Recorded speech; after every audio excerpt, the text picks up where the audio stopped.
So class, so far we've done 3 methods for apportionment of joint product cost. First of all, we did physical measurement. Okay. After that, we did sales value at split off. Then we did sales value at the final point, and then we subtracted the further processing cost. So we've done 3, and then we did units method. So we've done 4 methods so far. Okay. Any problem in those 4 methods? Now we need to complete the allocating common cost. After that, we will do joint products and process accounts, and finally we have to do accounting for byproducts. This last one is optional. I don't think we would have enough time before midterm to do this one. So in case we have time, we will do it. Otherwise, we'll just leave it. I'll cross this out. Basil, this is what I have to decide, okay? And we will look at the time, and if in case if we have time, we will do it. If we don't, we'll just leave it. Okay. So now let's start class. Weighted average method. So we need to start off with weighted average method today. We need to do weighted average method today, और उसके बाद हम लोगों ने final जो इसका method है वो करना है, और then we are done process accounts में. एटलीस्ट फॉर द डे आज हमारा काम कंप्लीट हो जाएगा. Next class, the plan for the next class is के we have left 1 appendix from the previous chapter. वो अपेंडिक्स मैंने कंप्लीट करनी है. ठीक, तो यहाँ पे हम इसको मोस्ट प्रॉब्ली कोर्स को स्टॉप कर देंगे for today. CR we don't have a marker. Okay, thank you, I have. Okay, let's start. Now weighted average method. Now what will we do in a weighted average method? Pay attention class. What will we do in a weighted average method? It works in the same way as the units method. So it's actually a development of the units method of apportionment. Do you remember the units method of apportionment? जो हमने last time class में किया था. हमने, अगर आप last time class में आपको याद हो तो हमारी जो एग्जाम्पल थी that was about PQRS. Exactly ना, PQRS एग्जाम्पल थी जहां पे हम लोगों ने there was P1 Q1 which was converted into P2 Q2 and then we have R and S. Remember this one? Okay. हमने क्या किया, हमने इन सब के यूनिट्स देख लिए कि फाइनली इसका यूनिट कितना है, इसका कितना है, इसका कितना है, इसका कितना है, और हमने उसको ऐड कर दिया. फिर टोटल यूनिट्स आ गए मेरे पास. हमने हर एक का respective unit divided by the total unit and then we multiplied with the joint cost, और इस तरीके से हम लोगों ने अपॉर्शनमेंट की थी जॉइंट कॉस्ट की. Now we do the same thing, we do this almost the same thing over here, but the only difference is we will have to introduce the concept of weights. Weights के concept को हम इस्तेमाल करेंगे, which means it's a development of units method of apportionment with the addition of weights. The weights will be given to you in the question, or if you are doing things practically, then you will have to assign weights. Why would you assign weight, और या इसको assign कैसे करेंगे? Remember in the previous question we had PQRS or P2 Q2 R and S, and all of them were in the same units. For example kg, सब same units में थे. ठीक है? What if some of these products are measured in liters? तो फिर क्या करेंगे जब ये इस किस्म का मसला आए where the problem is with the units of measurement? जब units of measurement different हो जाए तो फिर मुझे weights को assign करना पड़ता है. ठीक है? Units may not be comparable because some of the units would be in kg, the other units would be in liters. So in that case we will have to go for weights.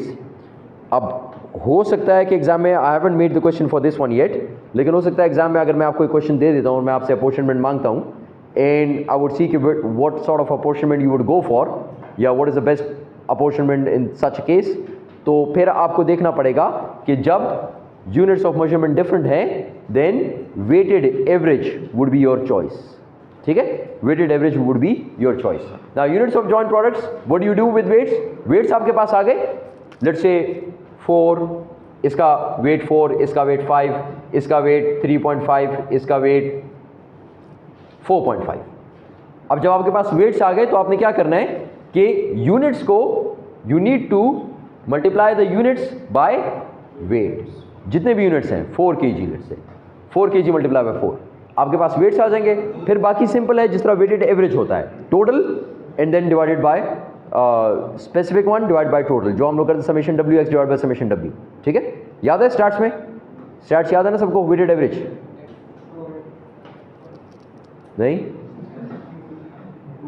नहीं भूल गया? Summation FX divide by summation F तो याद है ना? Average. ठीक है, तो सेम थिंग एफ एक्स, ये इसका फ्रीक्वेंसी होगी एक किस्म की, weights is sort of frequency, तो हम इसको बोलते हैं डब्ल्यू एक्स। ठीक है, तो समेशन डब्ल्यू एक्स इसका summation divide by summation W. ठीक, इस तरीके से हम लोग इसको यूज करेंगे और हम लोग अपॉर्शनमेंट कर देंगे। Got the method?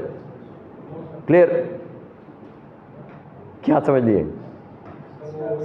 अभी करेंगे तो शायद थोड़ा और क्लियर हो जाए। ठीक है, लेट्स स्टार्ट जी, let's start. Okay, now MG limited manufactures 4 products which emerged from a joint processing operations. In April 2023, the cost of the joint product process were as follows. So these are your costs: direct material, direct labor. 24,000 का direct material लगा, direct labor 2,000, and total of 26,000. Production overheads are added using an absorption rate of 400% of direct labor cost. So if production overhead is 400% of direct labor cost, so what would be your production overhead? कितना होगा? What would be your production overhead? What would be your manufacturing overhead over here class? 400% of direct labor cost. Direct labor cost कितनी है? 2000. तो इसका अगर 400% आप ले लेंगे so it would be 8000. So now your MOH is 8000. That means your total cost is 34,000. Okay, so that means your total cost is 34,000. Now production overheads are added using an absorption rate of 400% of direct labor cost. Output from the process during April 2023 was as follows. अब इस process में ये जो joint cost सारी इनकर हुई, इसमें क्या क्या यूनिट्स निकले? D, E, F, G, 4 units. Okay, D 600 litres, E 400 litres, F 400 kgs, G 500 kgs। अगर ये सारा सेम होता, ये भी लीटर होता, तो मैं क्या करता? इस सब यूनिट्स को ऐड करता, 600 divided by the total units multiply by the cost which needs to be apportioned, आपके पास इसकी वैल्यू आ जाती है। आसान हो जाता ना, आसान हो जाता। अब क्या हुआ कि अब डिफरेंट है, यूनिट्स ऑफ मेजरमेंट डिफरेंट है, so we need to go for weighted. सही है, वेटेड स्टार्ट करना है। Now units of output of D, E, F and G are to be given weightings of 3, 5, 8 and 3 respectively. इसका weight कितना हो गया? 3, 5, 8 and 3 respectively for apportioning common cost, apportion the joint cost. जी, now how do you apportion the joint cost? Weights मैंने आपको दे दिए। मैंने क्या कहा था इससे पहले? वेट्स को किससे मल्टीप्लाई करना है? Units of joint products multiplied by a waiting factor. ठीक है, तो आपके पास यूनिट्स यहां पर ये यूनिट्स हैं। ठीक, ये आपके पास वेट्स आ गए, सो you need to multiply it. So what would be this figure? 600 multiply by 3, 1800, 5 into 400, 2000, 8 into 400, 3200, 3 into 500, 1500. So your total would be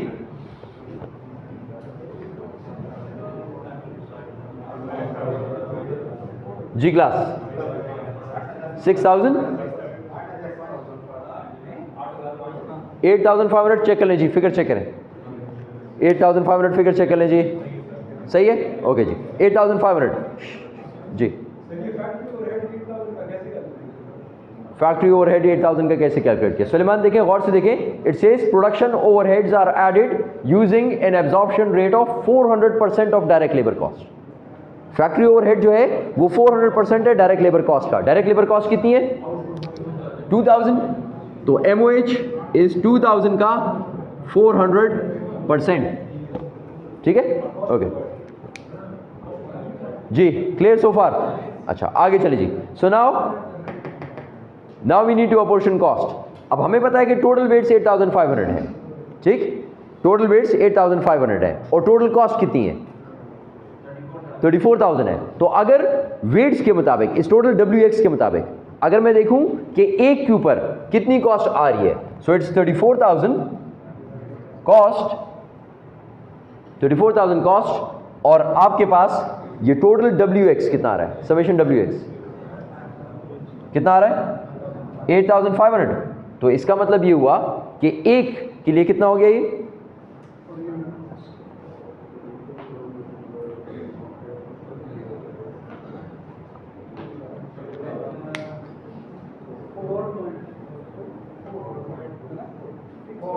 4, okay 4. So now for the first product D आपके पास ये WX कितना था 1800, तो इसकी cost जो अपॉर्चनमेंट इसकी होगी वो कितनी होगी 4 multiply by 1800. This would give you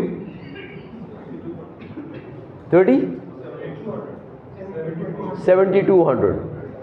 So now 4 multiplied by 2000, 8000. 4 multiplied by 3200, 12800. 4 multiplied by 1500, 6000.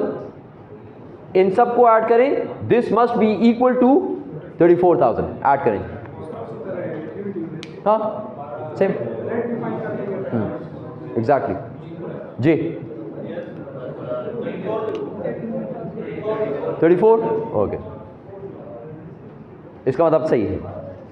And now if I ask you to find the profit कि प्रॉफिट कितना है, तो उसके लिए आपको इन सब की सेलिंग प्राइस चाहिए होगी. लेट्स से क्वेश्चन में तो नहीं है, यहाँ पे ऐड कर देते हैं बल्कि ताकि आप कर सकें इसको. Let's add it over here, let's make a slide change to it.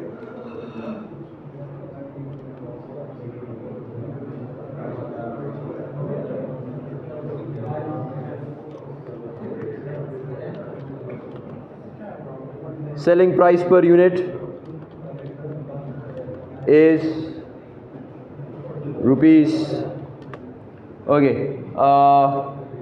think of something, give me some selling price. 672.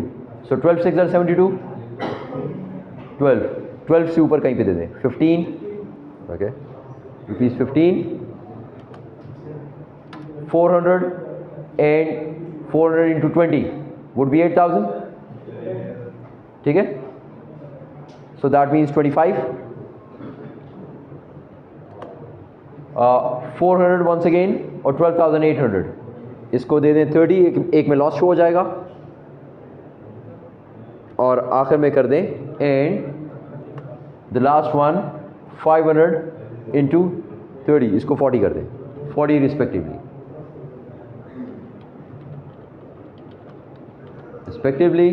apportion the joint cost. Okay, okay. So we've made slight changes to it ताकि थोड़ा सा हमें profits भी find out कर सकें. ठीक है. So now we can also calculate profits as well. We know the cost, we know the selling price. When we know the selling price, all we need to do is for the first one, let's say the selling price is 15. तो इसका मतलब इसकी sales total कितनी हो जाएंगी 15 multiplied by 600. So this would give you a sales of 15 multiplied by 6,000. So, sorry, 600. 9,000. So now your sales would be 9,000, which means you can find out the profit as well. Sales 9,000, cost 7,200. So your profit would be 1,800. And similarly, you can find it for the rest of the products and for the whole organization as well. और फिर उसके बाद profit का percentage भी find out कर सकते हैं जो इससे पहले हम नहीं किया था. So it will be a full fledge question where you would have to apportion the cost in any question. जो भी क्वेश्चन आपके एग्जाम में आया, you would have to apportion the cost, you would have to find out the selling price और the profit, you would have to find out the percentage as well. ये तीन चीज़ें आपको फाइंड आउट करनी पड़ेंगी. So most probably जो भी method आएगा या जितने भी मेथड्स आएंगे 2 या 3 आएंगे. हमने चार पढ़ लिए हैं, शायद 4 पढ़ लिए ना. Physical, sales value at split off, final sales value minus processing cost, units and weighted average. 5 पढ़े हैं. तो अगर 5 में से 2 आ गए, 3 आ गए या 5 के 5 आ गए, so for each and every one you will have to find 3 or 4 things. Cost की अपॉर्शनमेंट, प्रॉफिट का परसेंटेज. जी अली, 4 का फिगर हमें क्या चीज शो करता है? 4 का फिगर हमें शो करता है कि फॉर एवरी वेटेड कॉस्ट, जो वेटेड कॉस्ट है उसके लिए, sorry, for every weighted figure, एक वेटेड फिगर का कॉस्ट कितनी आ रही है. सो टोटल 1800 और एक की कॉस्ट है 4. सो that means the total cost for output D is 7,200. ठीक है जी, क्लियर सो फार? आगे जाएं क्लास. सॉरी मैं इसमें स्लाइड्स के अंदर इनकॉर्पोरेट नहीं कर सका सोल्यूशन को, मेरे पास टाइम नहीं था, तो मैंने सिर्फ क्वेश्चंस लिख दिए. सोल्यूशन आपको व्हाइट बोर्ड पे मिल रहा है, तो आप उसको कॉपी कर लीजिएगा जी. इसको कॉपी करने की जरूरत तो नहीं है, ये चीज़ है, सही है। लेकिन इसमें क्वेश्चन नहीं है, क्वेश्चन जो था वो यहाँ पर लिखा हुआ था जो मैंने हटा दिया, ठीक। तो this is actually the solution for this one.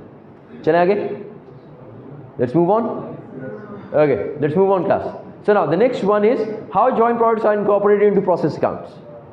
अब ये जो जॉइंट प्रोडक्ट की कॉस्ट है, pay attention class, joint product की कॉस्ट है, ये प्रोसेस अकाउंट्स में कैसे आएगी, ठीक है। ये प्रोसेस अकाउंट्स में कैसे आएगी? प्रोसेस कॉस्टिंग के अकाउंट्स सबको याद है, प्रोसेस कॉस्टिंग के अकाउंट्स नहीं, सिर्फ सेरी याद है, अफ्तारी याद नहीं है। Okay class, process costing, any idea? Do you remember what is process costing? इतना तो याद होगा। प्रोसेस कॉस्टिंग ये भी याद नहीं है। Let me give you quick recap, a quick recap, it's important इसको सॉल्व करने के लिए। Process costing is a type of costing system where we would produce continuously and the products would be identical. For example, markers, ठीक है, it goes through a process, एक process होगा which will be same for each and every product. तो सब एक ही process के अंदर जाएंगे, एक ही चीज़ बनेगी, यानी ये मार्कर है तो ये मार्कर ही बनेगा, अगर पेन्स बना रहा हूँ तो पेन ही बनेंगे। इसके opposite, alternatively, we have another costing system which is called as job order costing system. Over there the products are different, they are not identical. जो हम लोग नॉर्मली हम कहते हैं ना कि ऑर्डर की पे बनाते हैं, for example your shalwar kameez and it is manufactured to order, तो इसका डिज़ाइन डिफरेंट होगा, इसके ऊपर लेबर डिफरेंट लगेगी, इसके ऊपर मटेरियल डिफरेंट लगेगा, कोई एक मटेरियल बना रहा है, कोई दूसरा मटेरियल बना रहा है, ठीक। लेकिन ये मार्कर इज आइडेंटिकल। चेयर्स मैं बनाता हूँ आइडेंटिकल, डिज़ाइंस अलग अलग होते हैं मेरे पास, but let's say for this design it would be identical. Readymade clothing would be process costing, but when you get it tailored that would be job order costing. Got the idea? Idea clear हो गया? Okay, अब आते हैं accounts की तरफ, process accounts की तरफ। अब ये बात आपको याद होगी, लेकिन चले फिर बता रहा हूँ आपको, जितनी भी चीज़ें होती हैं, inputs, all of those are added into, they get into process. process में आ जाती है ना, रॉ मटेरियल मेरे पास पड़ा होता है, मैं लेकर आता हूँ मैन्युफैक्चरिंग करने, so when it is put into process it is called as work in process. इससे पहले तक वो क्या कहलाता है? रॉ मटेरियल, और मटेरियल वो मटेरियल की इन्वेंट्री होती है, लेकिन जब वो प्रोडक्शन में आ जाए so it is work in process. Same production में जब लेबर को मैं अप्लाई करता हूं, so I add the cost of the labour into this same work in process account, उसको भी मैं बीच में ऐड कर देता हूं। Third component is manufacturing overhead, उसको भी बीच में ऐड कर देता हूं। मैन्युफैक्चरिंग ओवरहेड वी सेड कि instead of going for actual manufacturing overhead I would use applied manufacturing overhead, मैं उसको अप्लाई कर दूंगा इसके ऊपर। यानी वर्क इन प्रोसेस अकाउंट के अंदर, इसके अंदर हो सकता है पहले से कुछ पढ़ा हो, ओपनिंग अनफिनिश्ड चीजें पहले से पढ़ी हो, आप ऐड करेंगे, मटेरियल ऐड होता है, लेबर ऐड हो जाएगा, ओवरहेड्स ऐड हो जाएंगे, जो फिनिश हो जाए it would be transferred to finish goods. यहां पर भी कुछ पहले से पढ़ा होगा, और जो यहां से आएगा transferred it would come over here, और जो यहां पर बच जाएगा it would be called as closing work in process. In the next period this will become opening, you will add more material, more labour, more overhead, transfer to finish good, जो finish हो जाए, जो रह जाए closing, and that's how it goes on. आप marker बना रहे हैं, बस इस तरह बना रहे हैं, ठीक है। सो this is basically in brief मैंने आपको प्रोसेस कॉस्टिंग सिखा दी है, ठीक। इससे पहले बाय द वे हम फुल फ्लेज चैप्टर पढ़ चुके हैं in semester third, and this is 6th semester and you forgotten each and everything? Okay, good.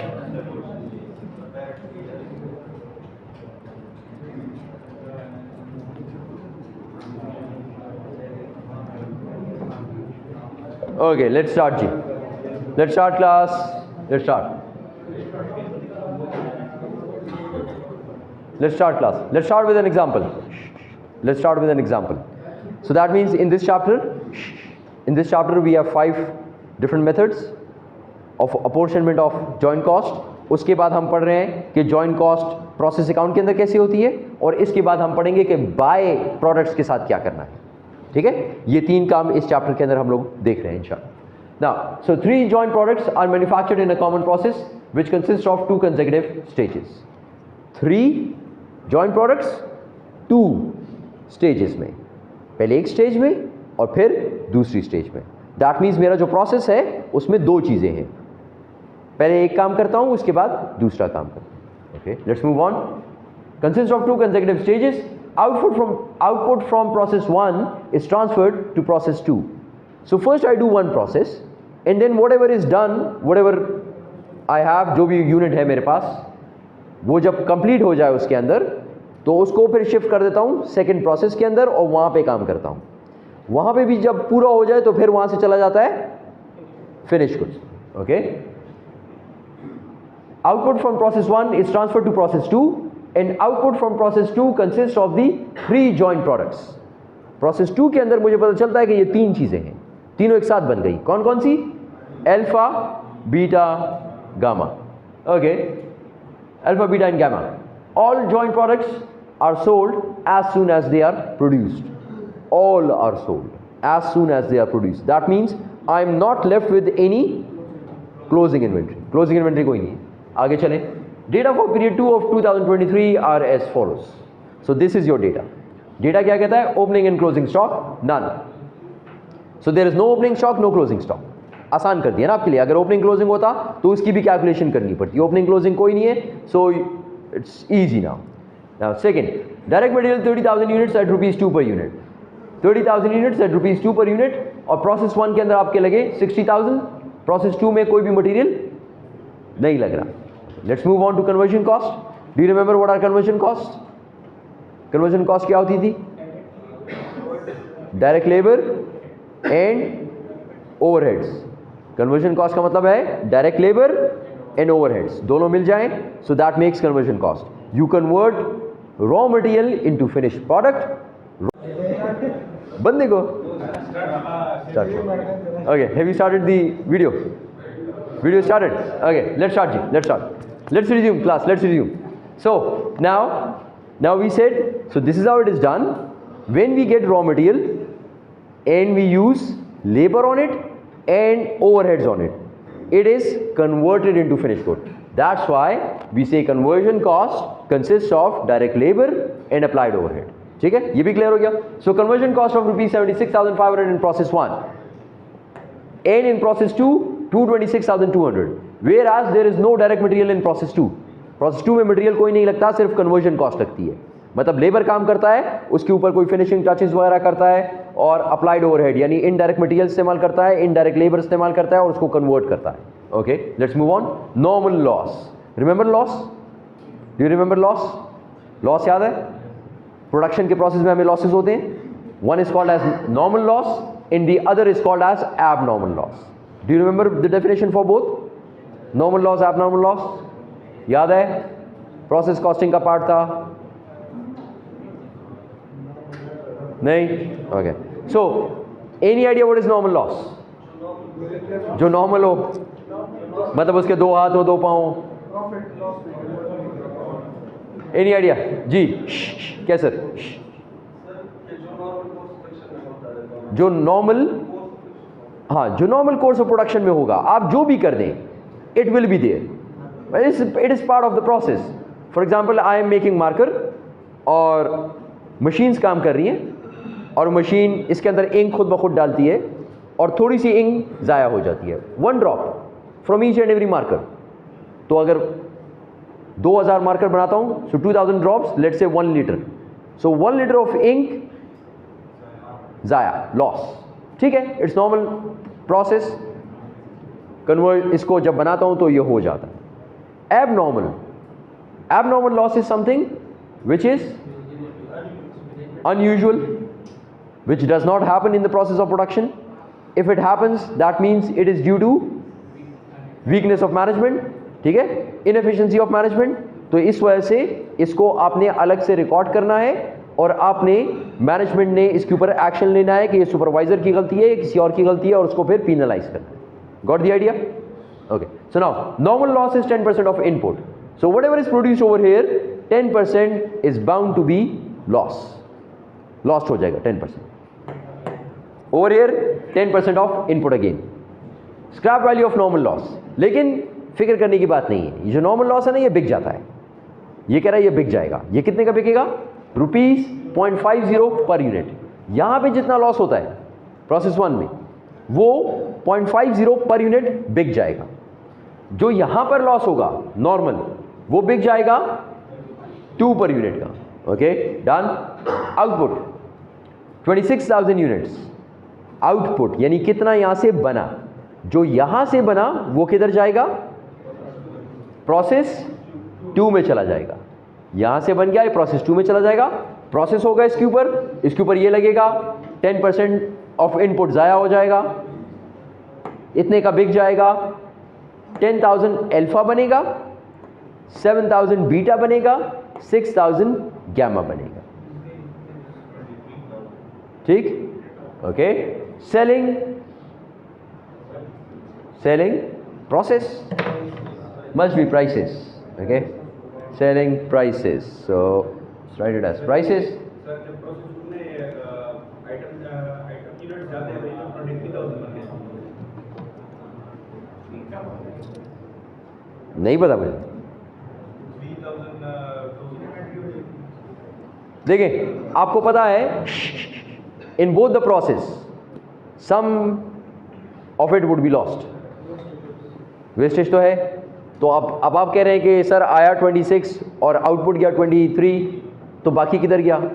So understood कि कुछ लॉस हुआ है। अब हमने कहा लॉस 2 किस्म का होता है, normal and abnormal. So you need to find out कि इसमें कितना नॉर्मल है कितना abnormal. Okay, what about process 1?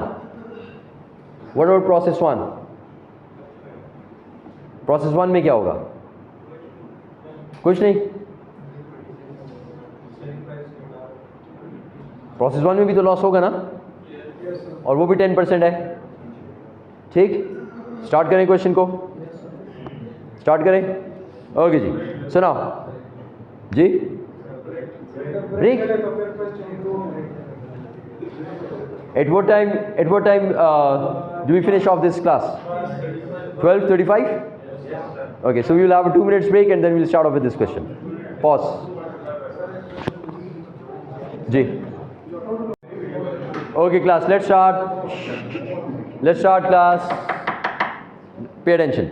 So now this is the data and we need to make 2 accounts, one for the first process, one for the second process. ठीक है? And we need to see what will we do regarding this thing, losses के साथ क्या करूंगा, और 3 products हैं, इनके ऊपर कॉस्ट भी असाइन करनी है, इसका क्या करूंगा। So there are actually 2 issues now. One is the apportionment of cost and the second one is about the losses. And then I also need to find out, since I have the selling prices, I need to find out the profit which I'll be making from each product. 3 products हैं, हर एक में से कितना कितना profit कमा रहा हूँ, फिर उसकी percentage. So this is what I need to do in this question. अब तक क्लियर है यहाँ पे सारा? ओके, सारा क्लियर है? स्टार्ट करें। Okay, so now let's start जी। So I need to make 2 accounts, process 1, process 2, 2 accounts हैं। Okay, so let's make 2 accounts, process 1, process 2. Okay, process 1, where do I start from? अभी थोड़ी देर पहले आपको एक टी अकाउंट बताया था। सो where do I start from? Opening, do I have any opening? No. चलें, opening से तो जान छूट गई, opening is 0. So let's write it over here, write it as 0. No opening. Okay? And further it says no closing as well. है ना? Opening and closing stock none. तो इसका मतलब ये है कि whatever I have over here would also be 0. ये भी हो गया। फिर मैंने आपसे क्या कहा था कि जो भी आप करते हैं काम, whatever cost you incur, you add it into this account. आप इस अकाउंट के अंदर उसको ऐड करते हैं ना। तो आपने प्रोसेस 1 में क्या क्या काम किया? What did you do? Direct material, okay. आपने डायरेक्ट मटेरियल लगाया। आपने डायरेक्ट मटेरियल कितने का लगाया? 60,000 का, ओके। 60,000 का you added direct material to it, okay. Direct material लगा दिया 60,000 का। फिर उसके बाद conversion cost, you converted it ना, and for that you incurred 76,500, okay, that's also done. 76,500 of conversion cost. फिलहाल इसको कन्वर्जन कॉस्ट लिख रहा हूं, अलग अलग करके नहीं लिख रहा, ठीक। Let's keep things a bit simple. ये भी हो गया, ये भी हो गया, ओके। इसमें से कितनी चीजें डिपार्टमेंट या और सॉरी प्रोसेस 2 को चली गई? वो मैंने आपसे कहा था यहां से माइनस कर देंगे ना, और बाकी जो बच जाएगा that will be your closing. और लॉस भी तो है ना, और लॉस कितने किस्म का है? 2 किस्म का। यहां पर आपके पास सिर्फ नॉर्मल लॉस लिखा है which is 10%. So is there any abnormal loss over here? I do not know. How do I know? I do not know. फिलहाल तक नहीं पता, यानी उसकी भी कोई कैलकुलेशन करनी है। Class pay attention. उसकी भी कोई ना कोई कैलकुलेशन करनी है, उसकी भी कोई ना कोई कैलकुलेशन करनी है ना, ठीक। So any hint of how I would do it? मैंने ट्रांसफर कितना किया? 26,000, okay.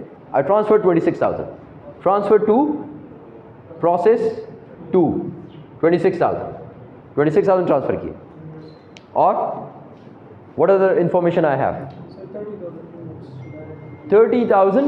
It says direct material 30,000 units. So that means when I started off, तो मेरे दिमाग में था कि कितने यूनिट्स बनाने? 30,000. उसके ऊपर मटेरियल कितना लगेगा? 2 रुपए का। 2 रुपए का मटेरियल लगेगा 30,000 पे। तो टोटल मटेरियल कितना लगा दिया मैंने? 60,000 लगा दिया, यहां पे लिख दिया। ये 60,000 जो है सारा, ये कितने यूनिट्स पे लगा? 30,000 पे, okay. So that means this direct material is actually used on 30,000 units. Just for my own working के 30,000 यूनिट्स से मैंने लिख दिया है, ठीक है। अब मुझे पता है कि टोटल 30,000 है, उसमें से 26,000 ट्रांसफर हुआ। What about the rest? Loss, loss कितना है? 10% of output, and this is actually normal loss. So your normal loss is 10% of your input, and the input was how much? 30,000 was your input, ना? आपके पास input was 30,000, इसका 10%, so इसका 10% कितना हो जाएगा? 3,000. so that means 26,000 मैंने दूसरे process को ट्रांसफर कर दिया, 3,000 मेरा इसके अंदर लॉस हुआ था, तो फिर 1,000 जो है वो that is abnormal loss. 1,000 is your abnormal loss. So that makes a total of 30,000. आपका हिसाब पूरा हो गया, यूनिट्स का सारा हिसाब पूरा हो गया, ठीक है। आसान, यूनिट्स का सारा हिसाब पूरा हो गया, ओके। ये तो पूरा हो गया। अब आते हैं इस साइड पे of this process account. Now I have transferred something to the next department, और जो भी ट्रांसफर किया उसको सारा यहां से बाहर करना है ना, यहां से बाहर करना है ना। इस साइड पे, इस साइड पे आपके पास टोटल कितना आ रहा है? इस साइड का आपके पास टोटल कितना आ रहा है?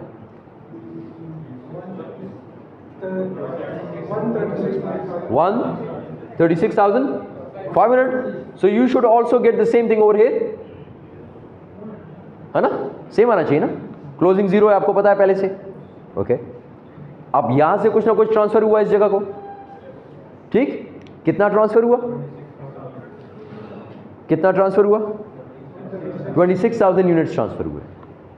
30,000 I started with, but when I transferred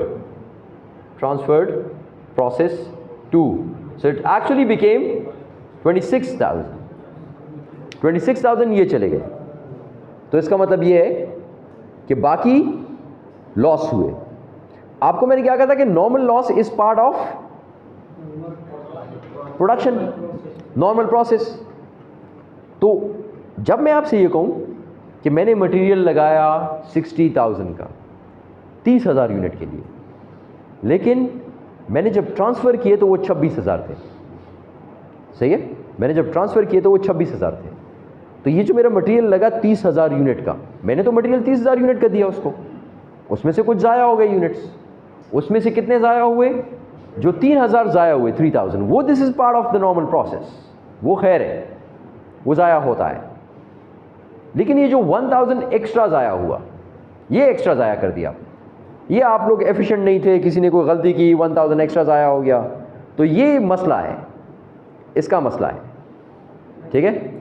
इसको आपने अकाउंट फॉर करना है हर जगह पर, आपने देखना है कि इसके ऊपर कितनी कॉस्ट आई, फिर वो कॉस्ट अलग रखूँगा, फिर मैनेजमेंट उस कॉस्ट को देखेगी, फिर मैनेजमेंट आपको बुलाएगी सब लोगों को इस प्रोडक्शन प्रोसेस के अंदर जो है, सुपरवाइज़र को बुलाएगी, सबको तो नहीं बुला सकती, सुपरवाइज़र को बुलाएगी, एंड वुड आस्क हिम और हर के why did this loss happen, this is abnormal.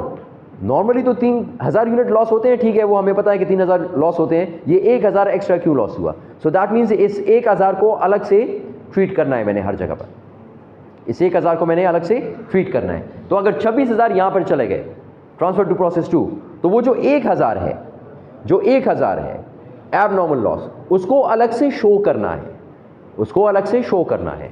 तो इसका मतलब ये हुआ कि एबनॉर्मल लॉस को मैं अलग से शो करूंगा, and that would B 1,000 units. फिलहाल यूनिट्स की फॉर्म में लिख रहा हूं, इसको कन्वर्ट करता हूं अभी। और जो नॉर्मल लॉस है of 3,000, that actually should be added to transferred out, transfer to the next process. मैंने आपको 2 किलो का मटेरियल दिया कि इस 2 किलो के मटेरियल से 5 मार्कर बनाए, आपने 5 बनाए, उसमें से 2 खराब हो गए, एक खराब हुआ because of the process, because of the process, और एक खराब हुआ आपकी गलती की वजह से। तो जो बिकॉज ऑफ द प्रोसेस खराब हुआ उसकी कॉस्ट को क्या करूं, और जो एबनॉर्मल है उसकी कॉस्ट को क्या करूं। एबनॉर्मल को हमने कहा अलग से लिखना है ताकि मैनेजमेंट उसको चेक करे, लेकिन जो पार्ट ऑफ द प्रोसेस है, तो फिर मैं क्या सोचूंगा कि मैंने जो 5 बनाए, इस पे जो 2 किलो का मटेरियल लगा, एबनॉर्मल को अगर हटा दूं तो नॉर्मल लॉस पे जो मटेरियल लगा वो सारा का सारा प्रोसेस को क्या करना चाहिए, चार्ज करना चाहिए ना प्रोसेस को, क्योंकि वो तो प्रोसेस का हिस्सा है, वो तो होता है।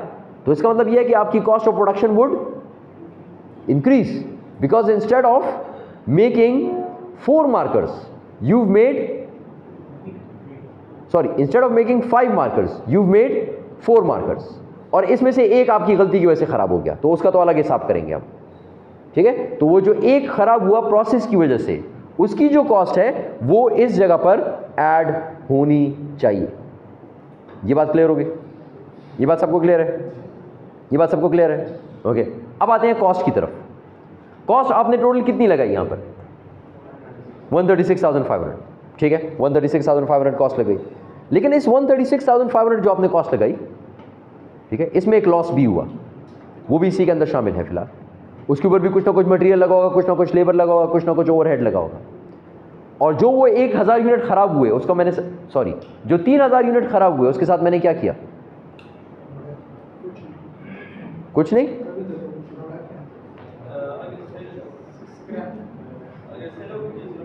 सेल आउट किए, स्क्रैप, उसको मैंने सेल कर दिया। कितने का सेल किया? कितने हुए थे लॉस? 3,000। इससे कितने पैसे आए मुझे? 3,000 मल्टीप्लाई बाय 0.5 इक्वल्स 1,500। ये 1,500 मुझे क्या हुआ?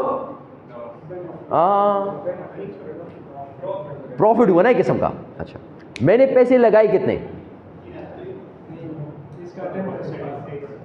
136,500 लगाए, 136,500 लगाए मैंने, और इसमें से ये मुझे वापस मिल गए। तो असल में मेरे पैसे कितने लगे?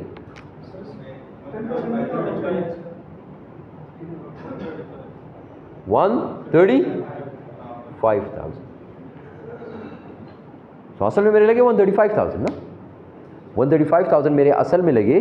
क्यों मेरे असल में 135,000 लगे? क्योंकि मैंने असल में तो 136,500 की कॉस्ट की, इसमें से 3,000 यूनिट खराब हो गए। जो 3000 यूनिट खराब हो गए मेरे पास, मुझे पता है कि इट्स पार्ट ऑफ प्रोसेस, इसके साथ कुछ नहीं हो सकता, इसको स्क्रैप बेचना है। इसको मैंने जाके बेचा, उसने मुझे पैसे दे दिए 1500, उसने 1500 दिए तो मैंने लगाए 136,500, 1500 मुझे आ गए, तो इसका मतलब यह है कि मेरी जो कॉस्ट है वो थोड़ी सी कम हो गई, 135,000। अब मेरी टोटल कॉस्ट हुई 135,000 for 30,000 units, out of which 3,000 were lost by the process. सही है, जाने दो। 1,000 is due to my negligence, उसको यहां पर अलग से हिसाब किताब करेंगे उसका, ठीक है। अब आते हैं इस हिसाब किताब की तरफ कि ये कितना कितना होना चाहिए। अब देखें, हमने कहा कि हमारा टोटल खर्चा कितना हुआ 135,000, और हमने टोटल यूनिट्स जो बनाए थे, जो हमने टोटल यूनिट्स बनाए वो हमने कितने बनाए,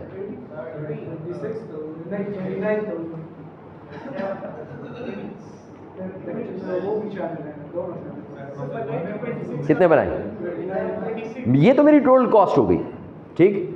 ये टोटल कॉस्ट किस किस पर लगी है आप बताएं।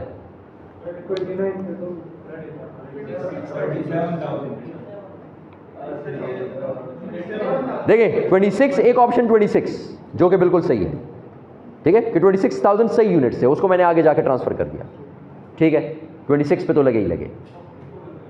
इसके अंदर 3,000 लॉस्ट हो गए, 3,000 लॉस्ट हो गए, और वो पार्ट ऑफ द प्रोसेस है। तो अगर मैं आपसे ये कहूं कि यार 10 रुपए लगे हैं और एक चीज बनी है, तो आप क्या करते हैं कि 10 डिवाइडेड बाय 1, यही करते हैं ना। मैं आपसे कहूं यार 2 बनने थे लेकिन मशीन खराब थी, एक उसने खराब कर दिया, तो आप मुझे कहेंगे पर यूनिट कॉस्ट कितनी है, 10 डिवाइड बाय 2 और 10 डिवाइड बाय 1,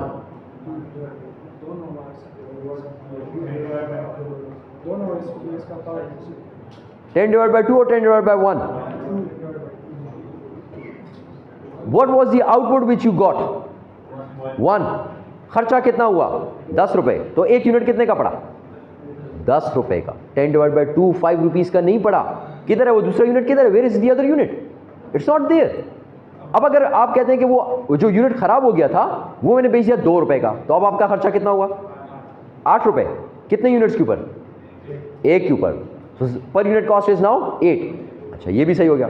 अब मैं आपसे कहता हूं कि यार असल में तो बनाने थे 3 यूनिट, एक तो मशीन बस ख़राब कर देती है, और एक जो है वो हमने गलती कर दी, हमने मशीन को यूं टेढ़ा कर दिया तो ये हो गया, तो एक टूट गया बीच में, एक बीच में टूट गया, आपकी वजह से टूटा, ठीक है, लेबर की वजह से या मशीन की वजह से या व्हाटएवर, वो आपकी वजह से टूटा। This is not part of the process, it's due to negligence of the workers, the labour और द सुपरवाइजर व्हाटएवर। और फिर मैं आपसे कहूँ कि खर्चा कितना हुआ, तो आप कहेंगे सर 10 रुपए लगाए थे, 2 रुपए वो जो स्क्रैप था वो मैंने बेच दिया, तो 8 रुपए लगे मेरे, 8 रुपए लगे। यूनिट कितने बनने चाहिए थे 3 में से एक नॉर्मल लॉस था, उसको तो हटा दें, उसकी कॉस्ट ऑलरेडी इसमें अंदर आ गई। जो एब नॉर्मल लॉस है उसको हिसाब करेंगे आप, ताकि कल अगर आपसे कोई पूछे कि वो जो एक यूनिट जो आपने ख़राब किया उसके ऊपर कितना खर्चा आया था, तो आप कहेंगे सर 8 रुपए खर्चा आया था, 2 यूनिट बनने चाहिए थे, 2 नहीं बने, 1 बन गया। 3 बनने चाहिए थे, एक प्रोसेस की वजह से ख़राब हुआ, एक हमारी वजह से ख़राब हुआ, तो वो कहेगा ठीक है 8 डिवाइड बाई 2 इक्वल्स 4 तो मैंने अगले प्रोसेस में ट्रांसफ़र कर दिया, और 4 आपके पीछे मैंने लिख दिया है abnormal loss.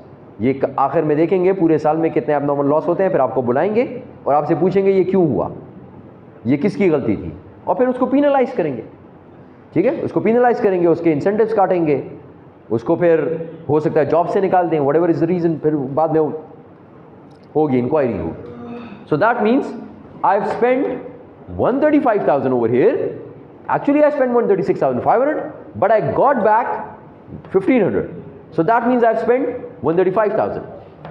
I was supposed to make 30,000 units, but out of these 30,000 units 3,000 is part of the process and they are bound to get lost, वो खराब होगा, ठीक है। तो फिर मैंने ये तो हटा दें, तो इसका मतलब ये 26 प्लस 1,000 जो आपने आपकी गलती की वजह से हटे, तो इसका मतलब 135,000। और अगर मैं आपसे पूछूं पर यूनिट कितना है, so it should be 27,000। So the per unit cost in the first department is, और in the first process is 5। ये बात क्लियर हो गई? ये बात क्लियर हो गई? अब मुझे बताएं अगले प्रोसेस को कितने यूनिट्स गए? अगले प्रोसेस को कितने यूनिट्स गए? और पर यूनिट की कॉस्ट कितनी है? 5। तो कितनी कॉस्ट ट्रांसफर हो गई उसको? Give me the figure, give me the figure, use calculator जी। 130,000। ये 130,000 मैंने सेकंड प्रोसेस को ट्रांसफर कर दिए। Has second process got any opening? 0। So what will be transferred इन? इसके पास तो आए, तो इसको बोलेंगे transferred in how much is transferred इन? 130,000। और अगर इन टर्म्स ऑफ यूनिट्स देखें तो कितने यूनिट्स इसको आए? 26,000। अब याद रखें यहां पर फिर लॉस हुआ है, जो यहां पर लिख देंगे ट्रांसफर टू फिनिश गुड, और फिर नॉर्मल लॉस और एबनॉर्मल लॉस। और यहां पे जो नॉर्मल लॉस है वो फिर वंस अगेन कितना है? 10% ऑफ इनपुट। और यहां पर इनपुट कितनी आई? 26,000। तो यहां पे कितने लूज हुए? कितने लूज हो गए? 2,600 नॉर्मल। ओके, इधर वापस आ जाए। 130,000 इधर हो गए। अब आ जाए एब नॉर्मल। इसका मतलब कि जो एब नॉर्मल लॉस है, जो वो आपको शो करेगा और आपसे पूछेगा कि ये लॉस आपने क्यों किया, वो कितना है? 1,000 यूनिट। और एक यूनिट पे कितना लगता है? एक यूनिट पे कितना लगा? 5। तो एब नॉर्मल लॉस की वैल्यू कितनी हो गई? 5,000। और जो नॉर्मल लॉस था, नॉर्मल लॉस था वो 3,000 यूनिट्स था, ठीक है। और 3,000 यूनिट्स पे कितना लगा? 1,500 लगा। Okay, so now total it, now total it.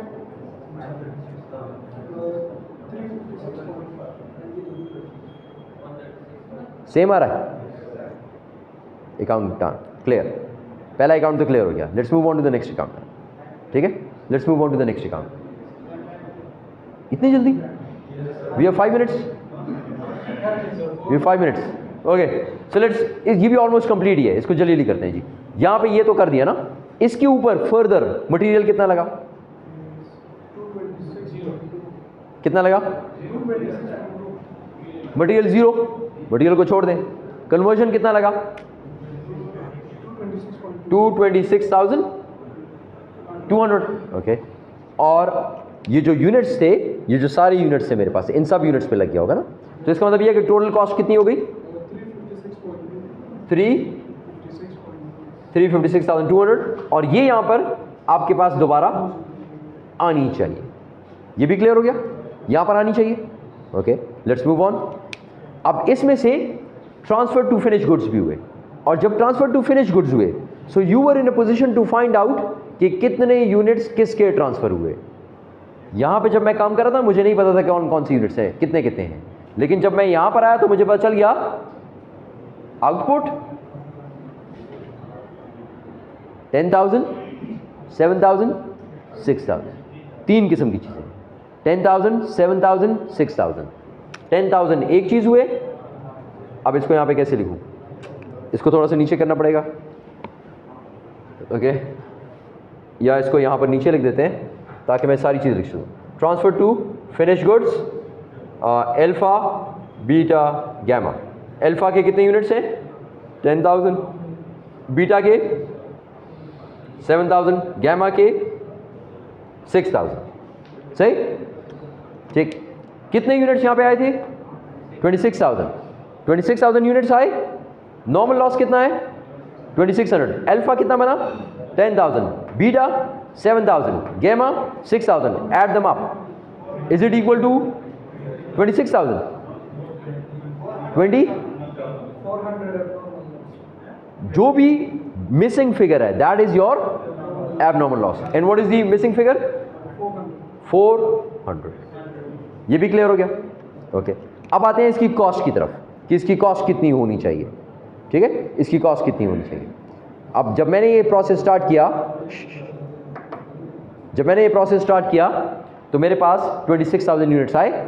इस 26,000 यूनिट्स के ऊपर मैंने कन्वर्जन कॉस्ट ऐड कर दी। कन्वर्जन कॉस्ट ऐड कर दी और इससे पहले इसके ऊपर ये कॉस्ट लगी थी, तो इसका मतलब टोटल कॉस्ट इज 356,200।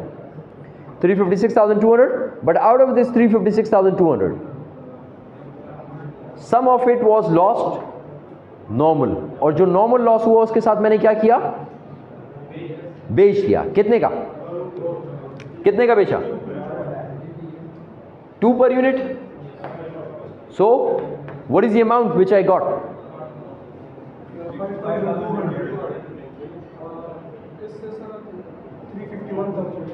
तो मेरी टोटल कॉस्ट कितनी लगी? 351,000. ये भी क्लियर हो गया. अब आते हैं यूनिट्स के ऊपर. Units 26. Normal loss is part of the process. ये आपने मैन्युफैक्चर किए 10 + 6 + 7, that makes it roll of 23,000. और हम लोगों ने कहा जो एब नॉर्मल लॉस है उसको आपने अलग से लिखना है ताकि उसकी वैल्यू आए, ताकि कल को मैं देखूं कि वो कितना है. So that means I need to divide this 351,000 by 23,400 which is equal to 15 per unit. 15 per unit हो गया. 15 पर यूनिट हो गया क्लास. ओके, 15 पर यूनिट हो गया. अच्छा, 15 पर यूनिट हो गया. और यूनिट्स टोटल यूनिट्स कितने बने? 23,000 यूनिट्स बने. सो 15 per unit and total 23,000 units. So that means the cost is 345,000 की टोटल कॉस्ट है. अब इस 345,000 की कॉस्ट को अल्फा, बीटा, गैमा तीनों पे अपोर्शन करना है, एलोकेट करना है. अब किस बेसिस पे करते हैं? हमने 5 तरीके पढ़े थे. ठीक है, 5 तरीके पढ़े थे. You can use either of the method over here. Do they से कि कौन सा तरीका इस्तेमाल करना है? इन्होंने कुछ कहा है कि कौन सा तरीका इस्तेमाल करना है? Prepare the using this sales value method of apportionment. ठीक है, यहां पे नीचे लिख देंगे use sales value method of apportionment. मैंने क्वेश्चन आपको पूरा लिख के नहीं दिया. Use sales value method of apportionment.